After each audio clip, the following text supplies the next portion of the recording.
নমস্কার, আপনাদের সবাইকে স্বাগত। চীনের বিরুদ্ধে একের পর এক দেশ কথা বলতে শুরু করেছে। বিশেষ করে চীনের প্রতিবেশী দেশগুলি যে চীনের বিরুদ্ধে তা ইতিমধ্যে স্পষ্ট হয়ে গেছে। চীনের কার্যকলাপ নিয়ে যে কোনো দেশ সহমত না তা একাধিকবার প্রমাণ হয়ে গেছে। পাকিস্তানবাদী চীনকে সমর্থন করে এমন দেশ খুঁজে পাওয়া বেশ মুশকিল। চীনের আগ্রাসন আচরণে রীতিমতো অতিষ্ঠ তাদের প্রতিবেশীরা। চীনকে শায়েস্তা করতে অভিনব প্রস্তাব এসেছে আমেরিকার তরফ থেকে।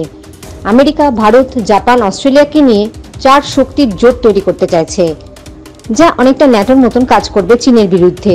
এই প্রস্তাবে একটাই অসুবিধার বিষয় রয়েছে, তা হলো ভারতের জোট নিরপেক্ষ রাজনীতির অবসান ঘটতে পারে। রাশিয়া ও ইরানের কাছে পরিষ্কার হয়ে যাবে যে ভারত এখন মার্কিন ব্লকে। বর্তমানে সুবিধাটাই বেশি বলে মত আন্তর্জাতিক মহলের। জোটের সমস্ত সদস্যরা আর্থিক ও সামরিক দিক থেকে যথেষ্ট মজবুত ও শক্তিশালী।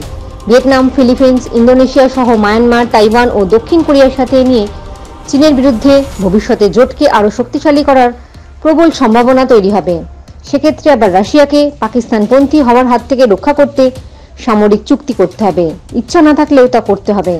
পরমাণু সাবমেরিন লিজ নেওয়া 2025 সালে একটি রাশিয়ান সাবমেরিন ভারতের নৌবাহিনীতে যুক্ত হওয়ার কথা। হেলিকপ্টার ক্রয়, মিসাইল ডেভেলপমেন্ট, স্যাম সিস্টেম ক্রয় ইত্যাদি। রাশিয়ার পক্ষ ছাড়লে এখন আখেরে ভারতের অনেক অসুবিধার সম্মুখীন হতে হবে।